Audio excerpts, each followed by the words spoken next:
So I will now be introducing, I'm looking straight at her, Albee Mendoza to come and introduce open science and publication, examples of best practices. Hi, everyone. Good afternoon. Good afternoon. So, me being in teacher mode, I am going to pass out handouts. All right. If you already have one, don't get another one. It's the same exact handout. But if you didn't get one yet, please make sure that you have this information. It has the submissions URL on this handout. It also has the 5 different badges that I'm going to talk about. Okay. So I'm passing.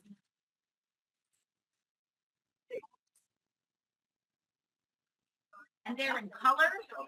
We had a budget for color copies, so please take advantage. They are nice and colorful for you. So hi, everybody. My name is Albee Mendoza. I want to thank the Ignite Planning Committee and you, our lovely audience, for giving me some time of your day to talk about an activity that gives me a lot of joy. So I am a faculty member at Delaware State University, which is an HBCU in Dover, Delaware. Does anyone know where Delaware is? Okay. I asked that.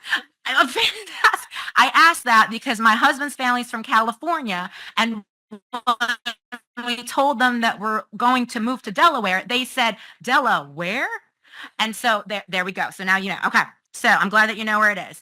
But I am coming also here not to just to represent HBCU, Delaware State University, but also here as a representative of the Psych-Chi Journal of Psychological Research. I am one of the associate editors for the journal, and I'm going to talk to you today about submission, review, and publication in the journal.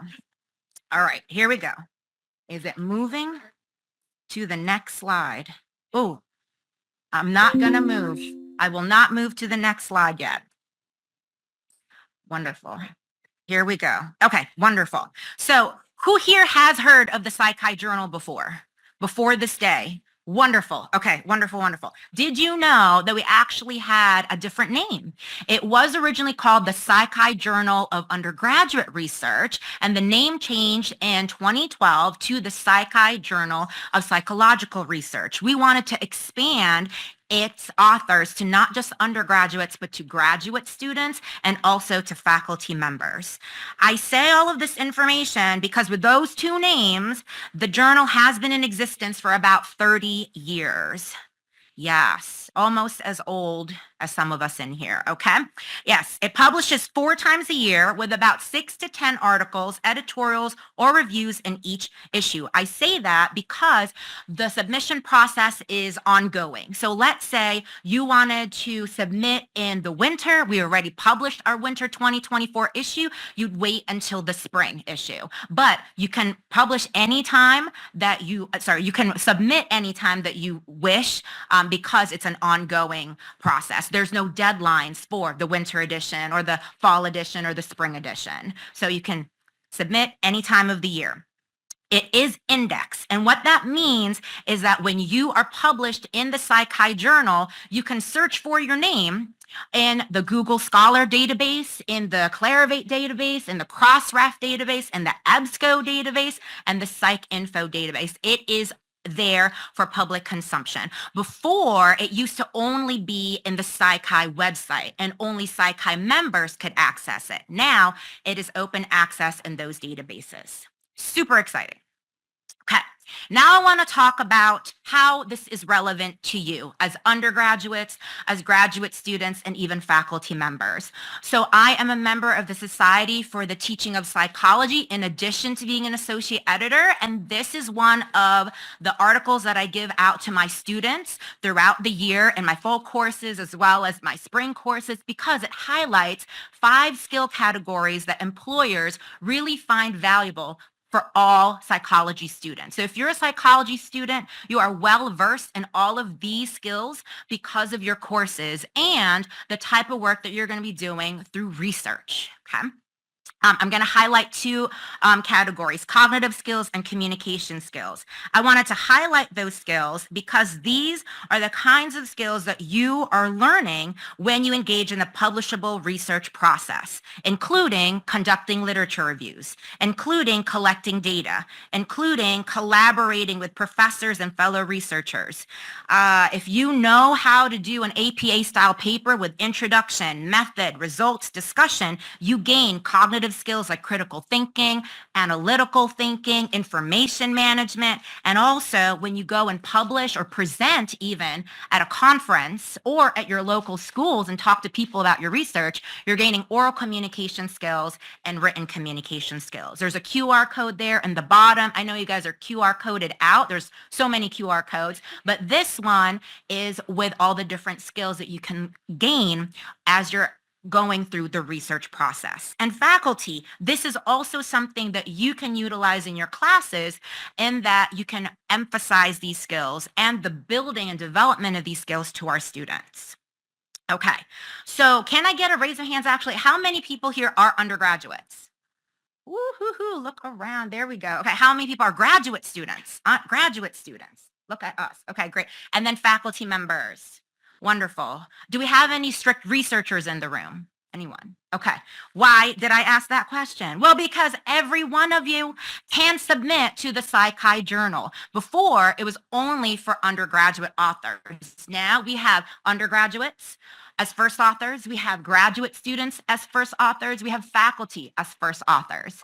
And interestingly, we have some unique processes in the submission process. The first being that it is free. Okay, let me say that again.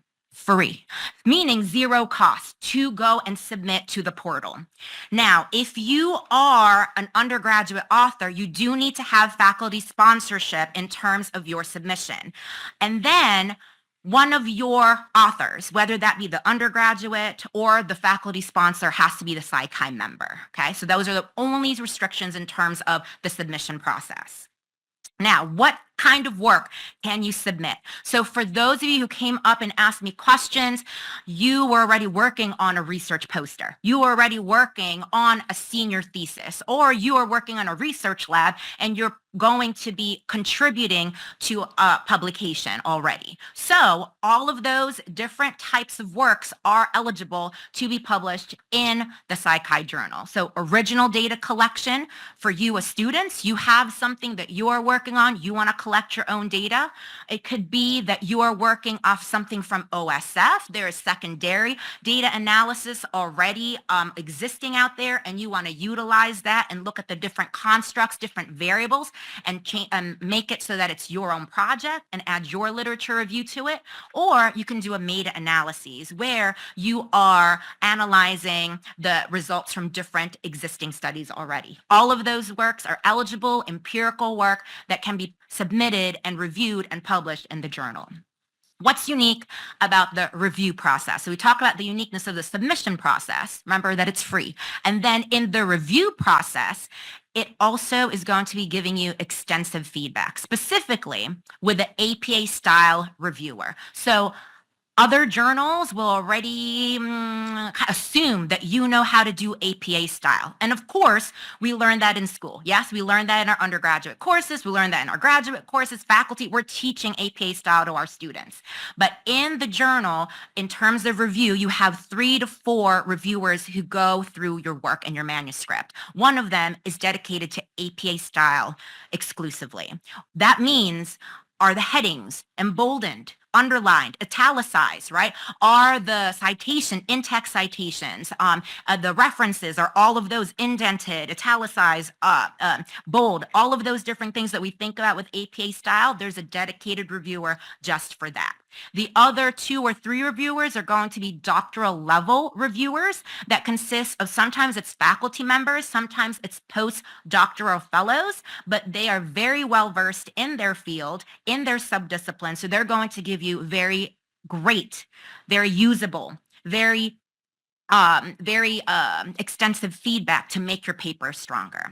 In addition to those reviewers, we also have me. I'm one of 6 associate editors who are also going to take a look at your manuscripts to make sure that it's the strongest possible paper. And also our editor, Stephen Rouse, is going to give his 2 cents as well. So you have a lot of eyes going on your paper to make it as strong as possible. Now, what about the timeline? Let's say, Dr. Mendoza, okay, I want to submit, but I also want to put something in my CV in time for my graduate school application. So we're going to be very transparent, right? That's the whole theme of the conference. Transparent. This is a timeline, okay? So depending on the decision, right? You can have a decision of reject, revise and resubmit, conditional accept, or accept as is. The submission to acceptance process is between 3 to 6 months. And why that is how long it takes is because we need to secure reviewers. We have to make sure we have the APA style reviewer as well. And we have to make sure that if there's any sort of editing that needs to be done in terms of the content, we give you that feedback in a timely manner. And then you give it back to us and we revise. The timeline from acceptance, right? You are accepted to publication is about 1 to 6 months. And again, that time frame is when did you submit your project? When was it accepted? And when's the next issue coming out? So that is how all of this kind of works together. So all in all, it can take as little as 6 months to get published from submission to publication to as long as a year. And the median time frame for most psychology journals, though, is about a year. So we are in line with most psychology journals. Now, we're a little bit faster in terms of the publication because we're exclusively online. We changed to exclusively online in 2016 because we wanted to make it free for all of our readers. Okay, so there's another one that makes us unique in terms of publication. We also, in addition to having free access to articles, we can also have, we give the authors the option to publish their abstract in a second language. So we had, for example, authors from Bosnia recently, I think in the spring 2024 issue, and English was not their primary language. We gave them the option. Every author has this option to go and publish in a second language, and they opted to do that. So that is because we have a global readership now that we can be found in Google Scholar, all these different databases. We want to make sure we have that option for everyone. So that's amazing. Yes. So that's a uniqueness about our publication, our abstract in a second language. It's free to access the articles. I also want to show you what it would look like once it's published. We also have a highlights section, and our highlights section is where the authors choose about 3 to 5 different bullet points to make it so that they can provide us with main topics, and so the readers will know what their topic is about. Now, you see all these different beautiful badges on the side of the articles. This is another way that our publication, our journal is unique. We also have this open science badges. Whoops, I went too fast. Here we go. These are what they are. So in the 2024 issue, we had a replications badge with an undergraduate author as the first author, an open data badge with an undergraduate author as the first author. We also had an article with a diversity, open data, and open materials badge with the graduate student as the first author. And then we had a pre-registered and open materials badge with a faculty member as the first author. So all different levels of authorship and all different ways that we can utilize these badges to incentivize our authors to utilize open science. Okay, so if they can do it, you can do it. We are here in New York. So not only do you have, the dream of maybe seeing your name in Broadway, right? But maybe the dream of maybe seeing your name in the Psychi Journal. So let's go ahead and submit those articles. This is the QR code. The different handouts are going around the room. I will also be in the table over there. With your bathroom passes, okay? So if you need to go to the bathroom, also talk to me. How can I submit my journal, okay, my work there. All right, speaking about my name and being published, I, along with 2 associate editors, got the opportunity to publish a article in the Eye of Psych-Hi, and this is the QR code for that. This is helpful for those of you who want more information. What kind of work can I submit? And for faculty, how can I use this in my promotion tenure portfolio for teaching, service, and scholarship? So there are some tips and tricks there as well. So that is the article that we wrote, and that is in the winter 2024 issue of Eye on Psych-Hi. And these are all the other references that I utilize, also in APA style. Haha. And then if you want to connect with me, this is my email. Please email me. You can ask me questions. You can ask me different things about where is Delaware, where I can answer those different questions. Okay. Thank you.